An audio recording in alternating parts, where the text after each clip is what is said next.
Twak Chama Momsarudira Medo Majesti Databaha 2:10:31. Bumyap Tejomaya Sapta Prano Vyomambu Vayubihi. Remember Vyomasur? There was one Asur, Vyomasur. Krishna killed him. Vyom means sky. Vyomambu Vayubihi. Go ahead.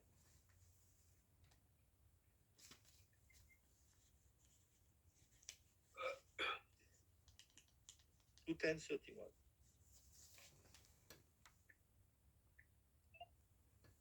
Okay, I'm The gonna read. seven elements of the body, namely the thin layer on the skin itself, the flesh, blood, fat, marrow, and bone, are all made of earth, water, and fire, whereas the life breath is produced by the sky, water, and air. Yes, so it's a very important verse.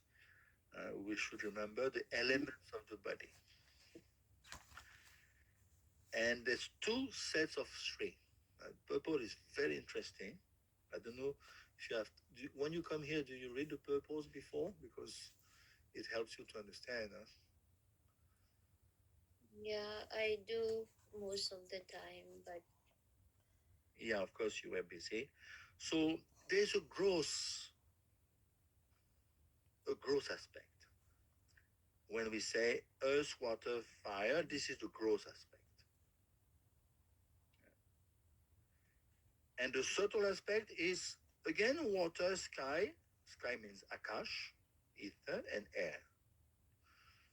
So, in other words, we know the verse, Tejo, what is it? Sorry, Bumila Punanovayu, Kamanu Budirevacha, 7:4. The gross body is made of those three, earth, water, fire,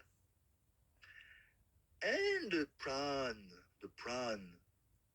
Pran means the vital air. Are made of a set of three but subtle elements. Again, water, akash, and air. So you will notice water is in both groups. It's in the gross group and the subtle group. Water is actually, that's a tricky question. Huh? What is the key element? We could say, well, oftentimes I hear devotees, earth is the key element because it's the final end result. Prabhupada said, no, water. Because water is there in the gross group and in the subtle group. It is the most prominent presence in the material creation. Even you have seen they're trying to go to Mars, which is a big farce. But did you notice their purpose? They want to see if there is water. Why? Because there is survival. there is water means there is life. Prabhu, according to your knowledge of Srimad Bhagwatam, I know Moon is a heavenly planet. Yeah. What about Mars? Mars is Kartikeya, Skand.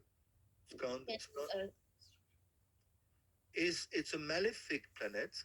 Kartikeya is the son of Shiv and Parvati, or Skand, is general in charge of the army.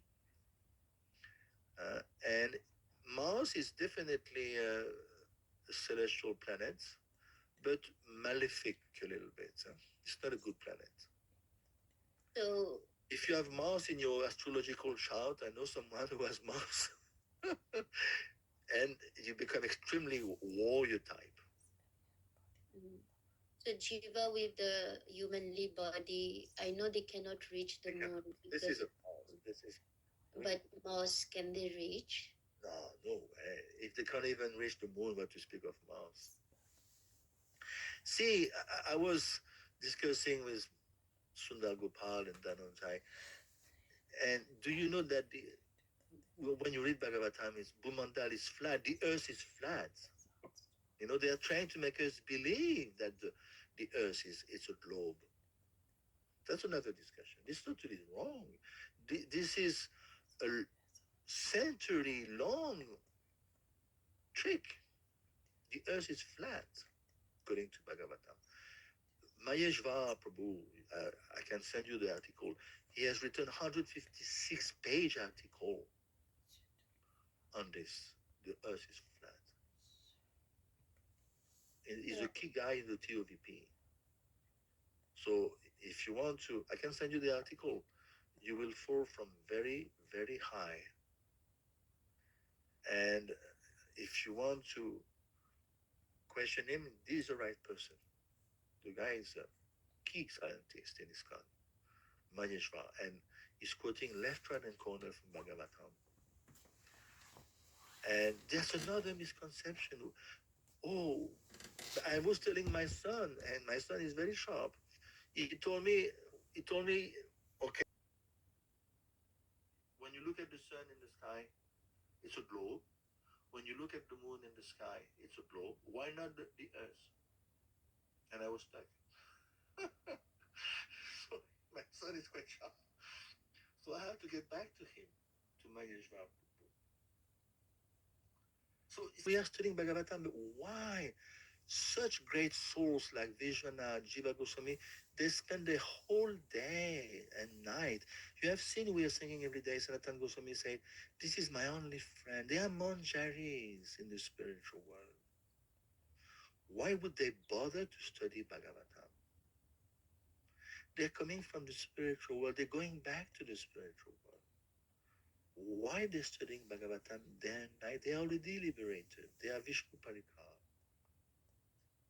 Because there's such a relish. Even manjaris, they come on earth for a few decades and they study Bhagavatam.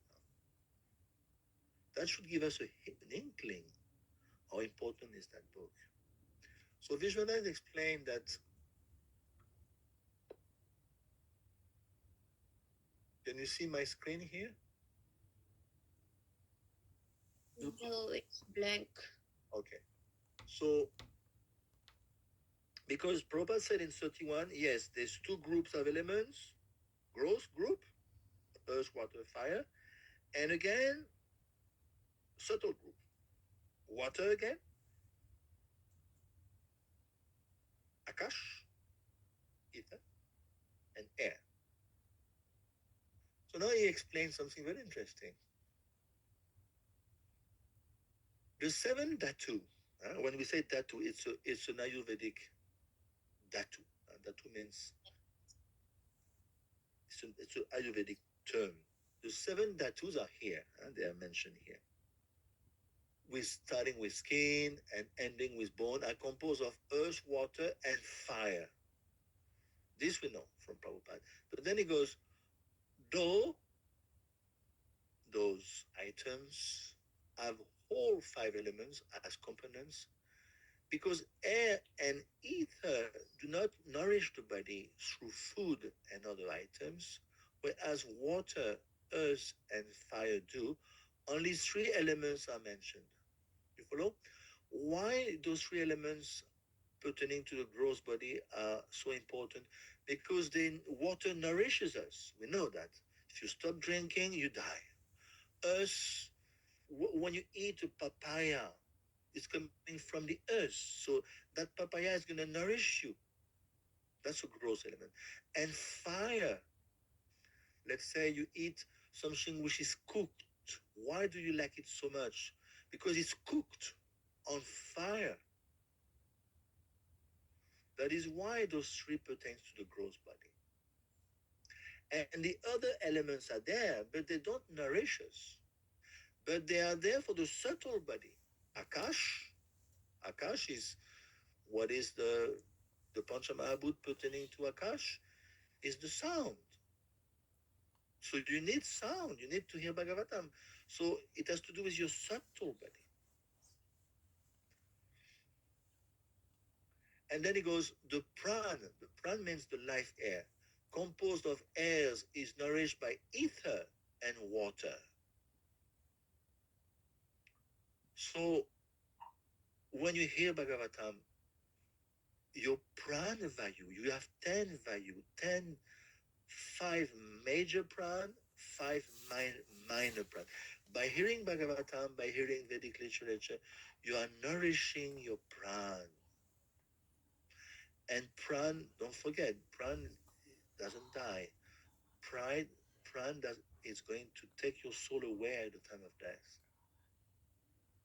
So don't miss how do you say, underestimate the pran. It's going to help you at the time of death. Apanu, vayu means it's going to help you to leave your body. So the more you nourish your pran by proper sound vibration, ether, more you're going to put yourself in good position for when you leave your body. More the water that you drink also, that should be good water. And even in 31, Prabhupada explained, fresh produce from the earth, like grain and vegetables, as well as fresh water and heat. You should not be cold. You should not drink cold. You should not eat cold. Is good for the upkeep of the growth body. So it's a scientific process, even pertaining to eating habits. It's very interesting. Okay, anything? If you have anything else, we can. If you don't have anything else, we can move on. Gunat makanindriyani buddhadi prabhava gunaha manasava vikaratma buddhi vigyan rupini. Okay, the sense organs are attached to the modes of material nature, and the modes of material nature are produced of the false ego. The mind is subjected to all kinds of material experiences, happiness and distress, and the intelligence is the feature of the mind's deliberation. So, Go ahead. it tells us how we are entrapped with this false ego. Um, Yeah. mhm. Yeah. So in other words, we have senses. 59. Remember, vishayan upasevate. Vishayan means sense objects. The senses gravitate to sense objects. We have seen around the earth, they have put satellites. The satellites gravitate around the earth. So your senses gravitate around sense objects. This is like that. And just like 59, the same verse, such an important verse, you are attracting the mind and a particular set of senses to enjoy the sense objects. Once your body is too old, your adipotic purush is too old, you're getting old, 70, 75, 80, 82, 86. You're so old, but you still have this purusha abhiman in you. So Krishna, this is an answer to your question, Arinishna. The Virat will say, okay, so I'm going to give you another body so you can carry on enjoying. So because I can see you're so attached to sense object. So now, okay, what is your karma? Let's see what is your guna karma. Okay, let's ponder. And the demigods, Kamana Devanetrena, they will discuss, okay, he's entitled to enter now the body of an antelope. Up, the soul Kamana Devanetrena, Jantu Deo Papatyate, the Jantu means the fetus. The Jiv enters, it makes a fetus, and then you enter into the womb of a she antelope. Then you're born as a baby antelope, and then your senses are going to gravitate around the sense objects pertaining to an antelope. You're attracted by good grass, empty space. And why the sense of where the sense objects are coming from? Why we are so much attracted to particular sense object, not this one, not this one I want. Because of false ego. Remember, at the beginning of creation, we discussed already, the first element that comes out from Mahatattva. What is the first element that comes out? Ahankar. and ahankar will be grabbed by the modes. Vaikarika ahankar, this is ahankar influenced by the mode of goodness. Tejasa ahankar, ahankar influenced by the mode of passion. And tamasa ahankar, ahankar influenced by the mode of ignorance. We discussed already, yeah, in second canto, all these things. And we discussed that's going to give rise to senses, sense objects, the pancha mahabhut.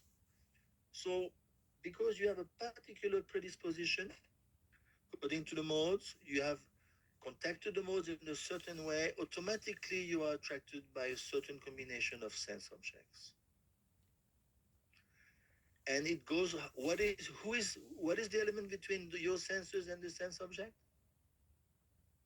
The mind. The mind is a marital agency. I'm going to introduce a male to a female. That's a marital agency.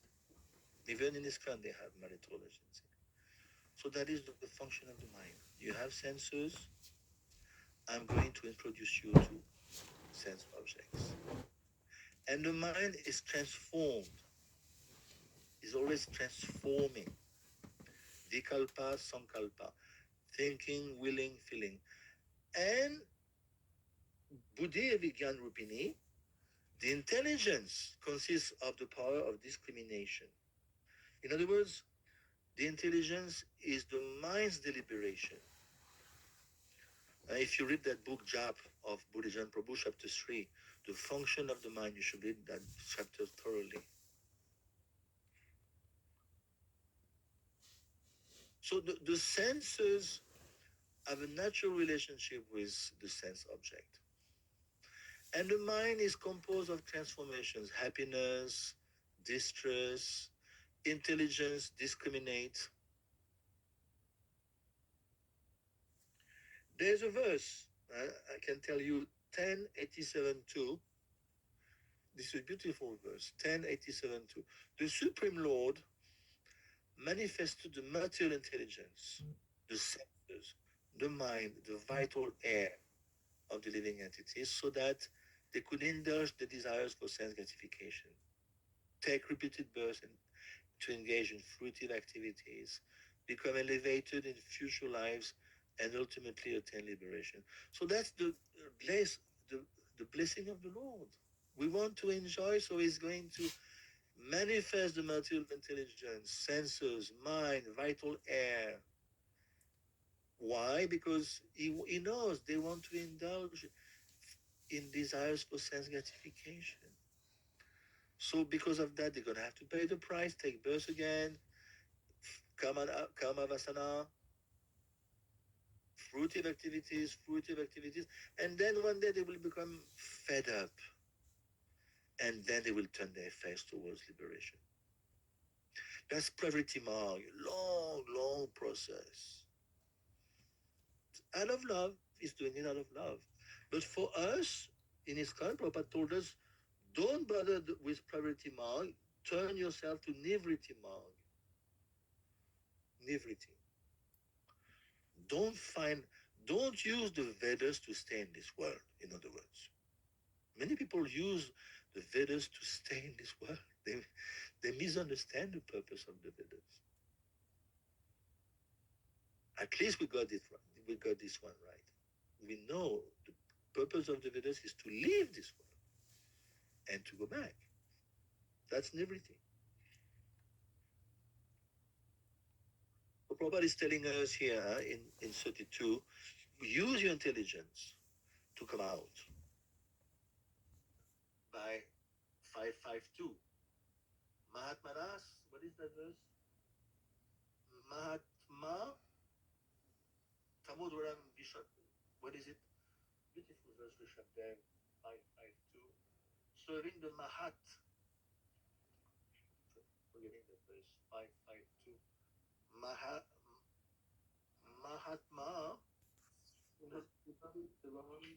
552, forgetting it. Mahat Sevam, yes. Mahat Sevam Dwaram, Ardwa. Ardwa means the door of Hari. Mahatsevam Dwaram Aho Vimuktes. You're moving towards Vimukti. So the whole purpose of 32 is serve the great devotees. Now we are, Chandamuni Maharaj is here. We are told, please serve. He came with 70 devotees from UK. So we have to serve them prasad, serve this, That's our job, serving the devotees. Because, why? Because if you serve the Mahat, what's going to happen to you? Dwaram ahu vimukte. The dwaram, the door for vimukti will fling wide open. But if you serve, let's say, someone from the opposite sex who is not Krishna conscious, tamodwaram, the door of tamo, yoshitam, sangi sangam.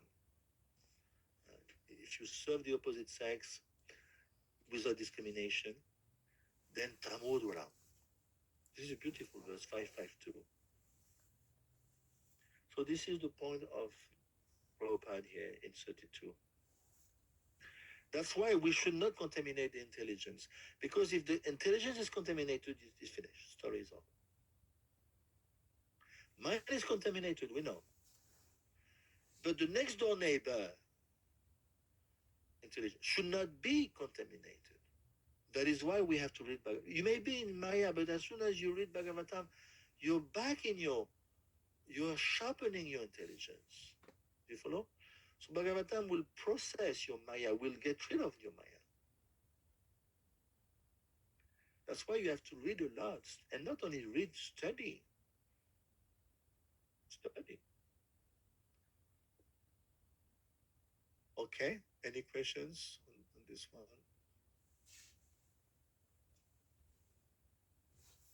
Okay, so 33. Etat Bhagavato Rupam Stulam Te Vyaritam Maya Maya Dibis Sharavaner Shavaraner Ashtibir Bahir Avritam. 33. Anyone? Okay. Thus, by all this, the external feature of the personality of Godhead is covered by gross forms, such as those of planets, which I explained to you by me. Yeah, so here we're talking about the gross form of the Virat. See? Very interesting, huh? We discussed way back. It is the second time. 1:3:30 is the same verse as 33 today. 1:3:13. 30. Oh. See? 1:3:30. Listen to 1:3:30. The conception of the Virat, universal form of the Lord, as appearing in the material world, is imaginary. It is to enable the less intelligent and neophytes to adjust to the idea of the Lord having form, but factually, the Lord has no material form. This is 1:3:30, 1:3:13. And here, 2:10:33, we are talking about the gross form of the Virat, the planets.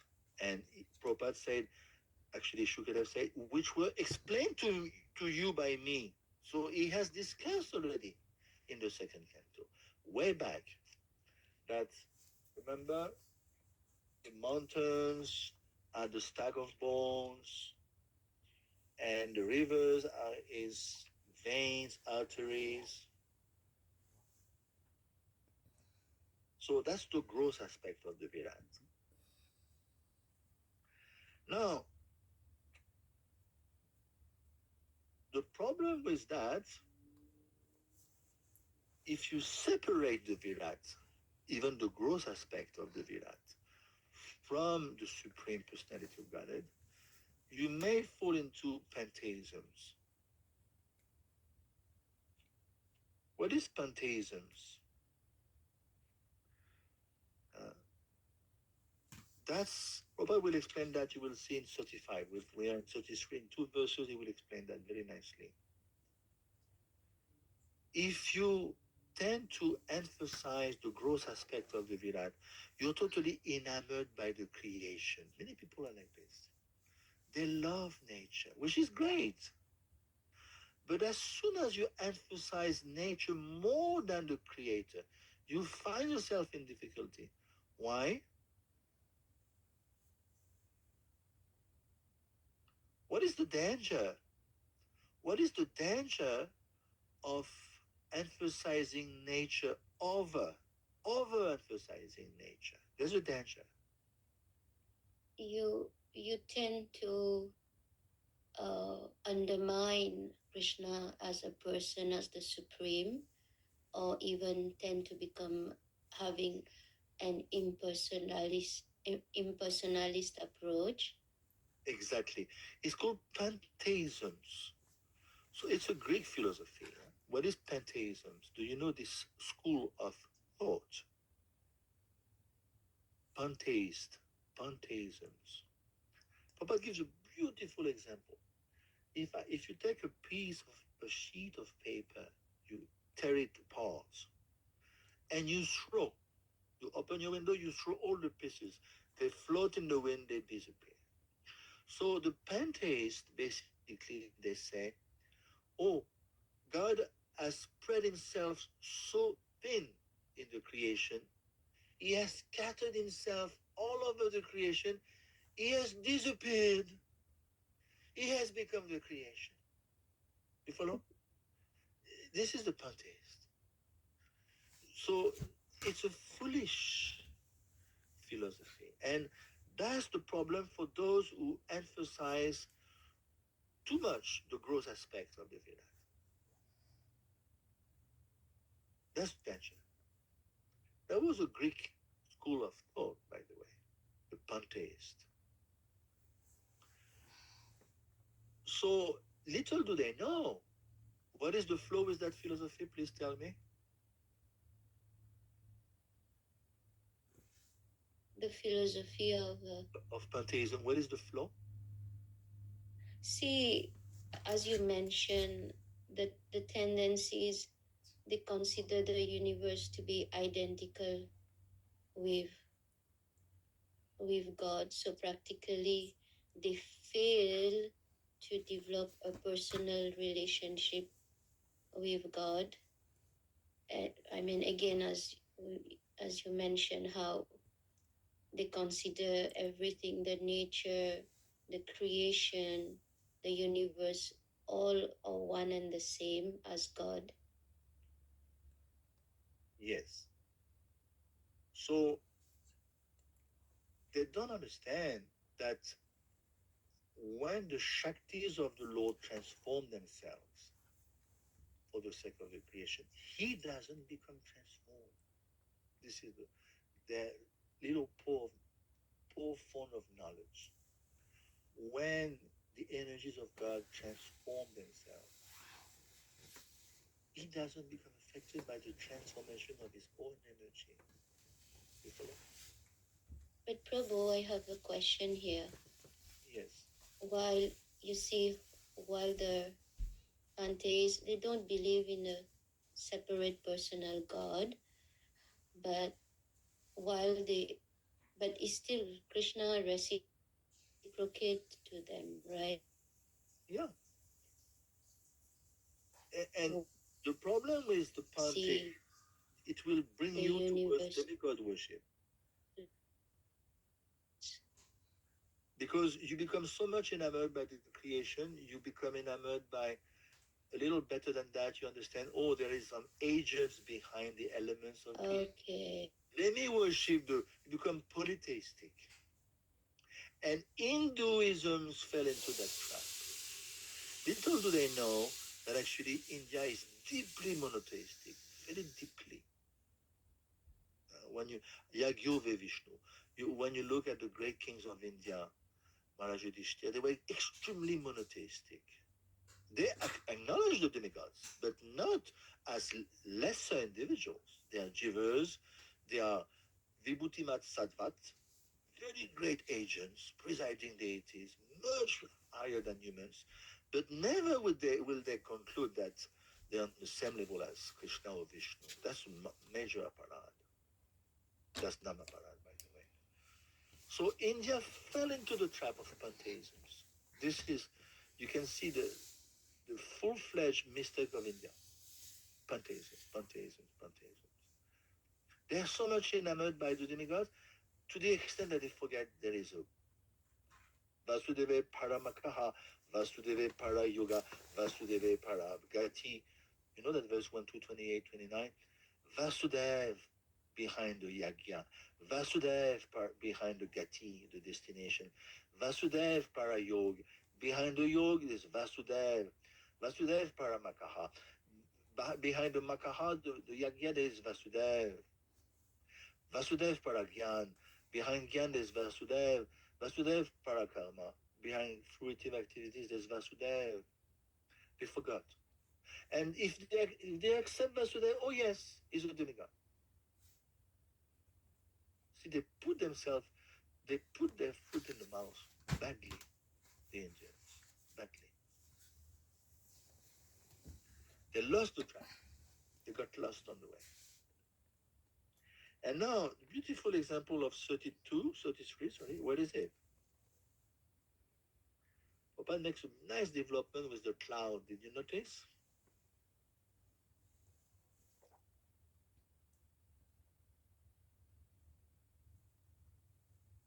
The cloud, the sun, please explain. The eyes, the cloud, and the sun. How does it work?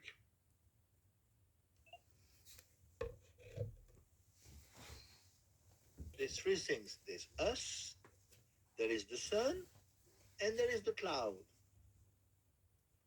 So you have to come up with an analogy with those three. Who is the creator of the cloud? It's the Supreme Personality of God. Yeah, the sun. So you could say Maya, we discussed 291, Atmamayam Riterajan. Maya doesn't exist, but for the sake of facilitating the wayward living entity, Maya comes about by the energy of God, and Maya cannot cover God, the cloud cannot cover the sun, but even though we are Paraprakriti, we are Jivas, we are spiritual entity, we are on the sidewalk of the planet Earth, and we are covered by the clouds that keeps us from watching the sun. Even though God has created the cloud, the sun has created the cloud, that prevents us from seeing the sun. So people say, oh, because of God, he has created the cloud. Because of the cloud, I cannot see. God is guilty. So you have to go backwards. You have to explain to them, no. And where would you tell them? Where would you tell them? To those atheistic persons. How would you undo their misunderstanding? Eric, how would you do that? Oh, sorry. You fell asleep. No, I went into the sleep. So, see, you have to tell them it's not because of the sun. The sun has created the cloud because you want to forget Krishna. You want to forget me, my dear Jeev, so I'm going to create this cloud so the cloud can cover you over. That's your will. But if you want to remember me, I will remove the clouds. According to how you surrender, I will remove the cloud. But because you wanted to forget me for so many lifetimes, I put the clouds between you and me. I can remove the clouds. But do you want me to remove the clouds? So this is the answer. You cannot blame Krishna. Krishna is facilitating your Maya. 291 is a very important verse. 291. Atmamayam Literajan. I'm facilitating you so you can't forget me. I'm facilitating you if you want to remember me also.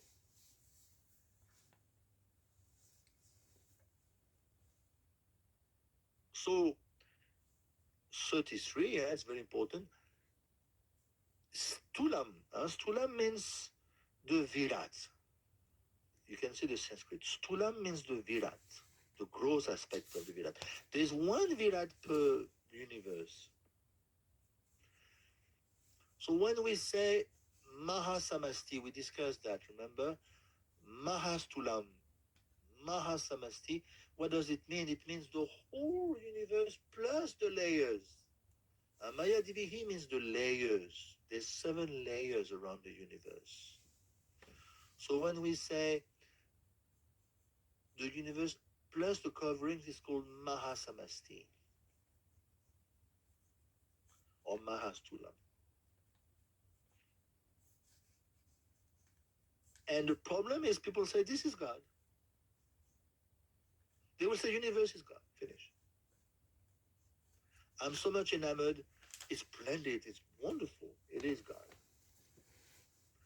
And because of that, they become atheistic. And the Virat has become godless. Virat is not godless, but they understand the Virat as godless. They separate the Virat from God. This is the pantheist. Okay, one more.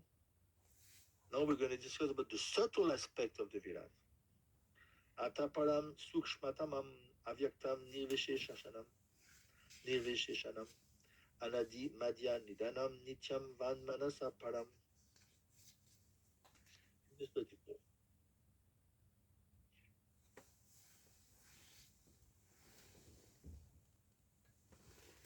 Therefore, beyond this gross manifestation is a transcendental manifestation, finer than the finest form. It has no beginning, no intermediate stage, and no end. Therefore, it is beyond the limits of expression or mental speculation and is distinct from the material conception. Total form of the Virat. 33 is the gross form. You discuss 1330, 1331. And 34 is the subtle form. And the verse is there. We discussed way back. 1332.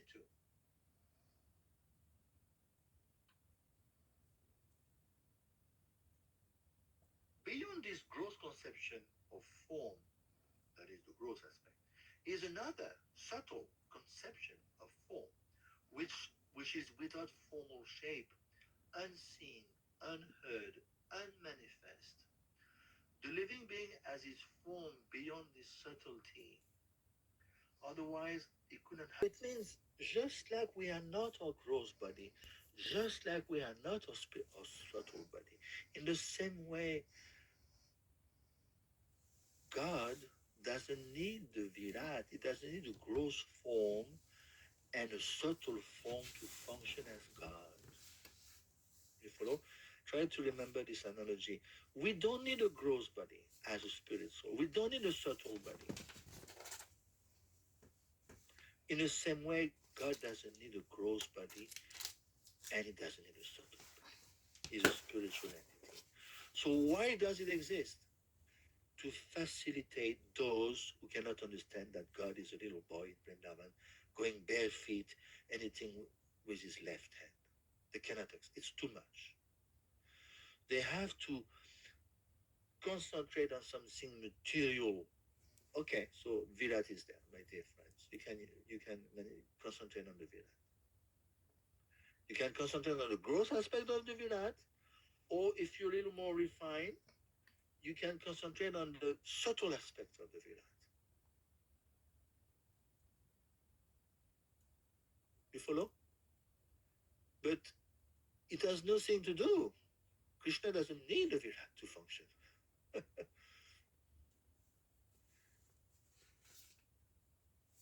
The Virat is a blueprint, basically.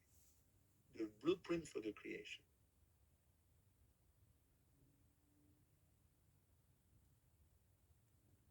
It's meant to cover us. And the people are becoming enamored by the Virat. We're not enamored by the Virat. You have seen Arjun in the Bhagavad Gita. Beginning is enamored. He's even frightened. Do you notice in the 11th chapter? He's frightened. Practically, he's on his knee crying. Please stop it. It's ugly. It's frightening. It's shivering like a leaf, actually. Arjun is 5 meters high. He's shivering like a boy in the beginning. When you see the Kala Shakti within the Virat, it's frightening to death. And then it goes, this different Rasa Sandhi. It's called Rasa Sandhi. Beginning is wonder, is into total wonder. He's totally amazed by the Virat. And then comes the phase, another Rasa Sandhi, he's become frightened. And then finally he's pleading to Krishna on his knee, please, please, please, I want to see Samyavapu, your very beautiful two-arm form. So, and before Krishna does that, he's going to show him his four-arm form. And then finally his two-arm form. So in the same way, we are being told about the Virats, but we're not enamored. We want Mahaprabhu, we want Jagannath, we want Vishnu, we want Krishna.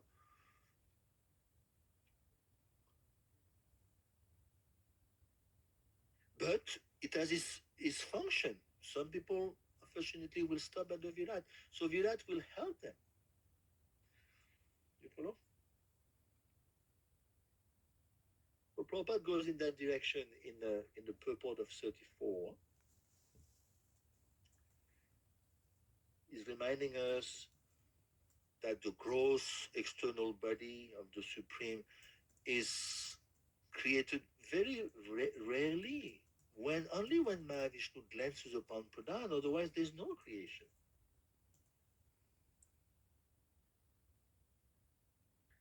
And material creation means beginning and an end. It's asat.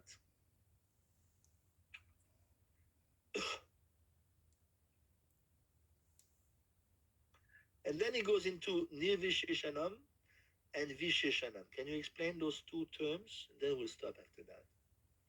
Nirvisheshanam, Visheshanam.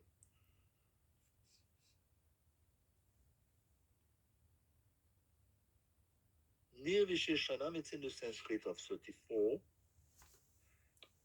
Nir is like not. Yes, but when we say Nirvisheshanam, see, Sanskrit is tricky, huh? A Mayavad will understand, oh, Nirvisheshanam, there is no material features. So it is a subtle, Krishna, God is a subtle entity. He has no material features. No, what does it mean? It means they will conclude he has no material qualifications. His Nirvisheshanam means he's not manifested. That's how they come to the Mayavad conception of life. But the Sanskrit says Visheshanam. He's got qualities, but spiritual qualities. It doesn't mean because you have no material qualities that you have no spiritual qualities. They get mixed up. They are thinking because he cannot be seen, hence he doesn't exist. Or he has no spiritual qualities because I cannot see them. They're trying to put God to their own petty level of consciousness. Atmavan manyate jagat. I need to see to believe, so I need to see God to believe. I cannot see him, he doesn't exist. It's a very shortcut, very short-sightedness. Short-sighted people. I cannot see him, he doesn't exist. Finish. It means nirvisheshanam, it means near. Near means negation, not. He has no material qualities, yes. He has no material variety, yes. But it doesn't mean he has no transcendental qualification. And then Prabhupada explained very nicely what are the 4 transcendental qualifications that he has in terms of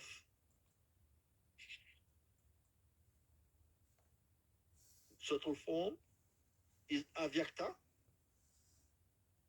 is transcendental, is eternal, and is beyond the conception of mind or word.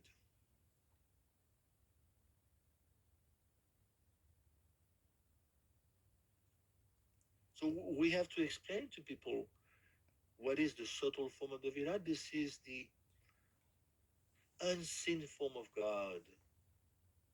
Some people are into the gross aspect, they will relish sunrise at sunset. Others are a little more refined, they will understand, no, this is monisms, my dear friend. Monisms. 34 is monisms. Pantheist means God has made himself so thin in the creation, he has disappeared in the creation. 34 is monisms. Yes, God is there, but he cannot be seen, he cannot be heard, he's not manifested, he's beyond time, he's beyond you cannot know him. That's monism. That's Mayama. You follow? The trap of the Virat is there. It can make you pantheist or can make you monist. But because we are steeped in Krishna consciousness, we're not becoming averse to the Virat. We say, no, Virat is the blueprint of Garbhodakashaya Vishnu. It is the external manifestation of Garbhodakashaya Vishnu. We can put things in perspective properly because of Bhagavatam.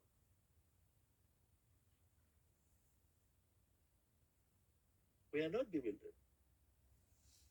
So here it's a Vyatirek, Anvaya Vyatirekabhyam. Bhagavatam can be explained directly, Krishna can be perceived directly, or can be perceived indirectly. So here it's Vyatirek, it's indirect understanding of God. Okay, I'll stop here. And then we'll move on. We'll almost finish the second canto. So, Hare Krishna. Hare Krishna. Hare Krishna, Thank, Prabhu. thank you, Prabhu. Thank you, Prabhu. Yeah. Hare Krishna. Thank you so much.